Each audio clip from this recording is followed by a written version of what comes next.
बच्चों, आपको शिव पंचाक्षर का अभ्यास कराया था, आज पुनः अभ्यास कराओ। सुनाओ। नागे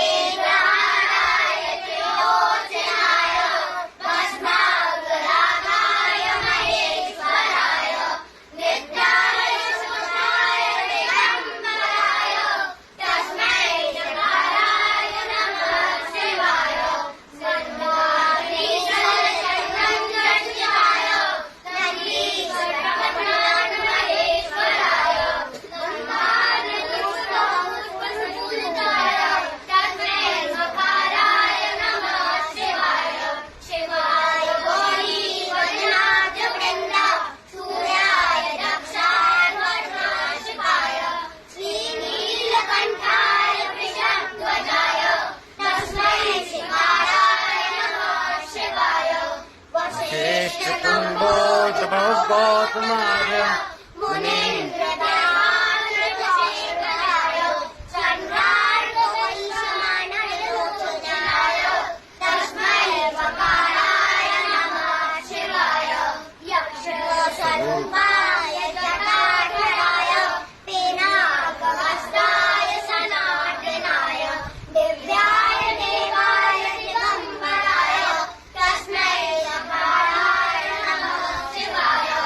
पंचाक्षरमिदं पुण्यं यः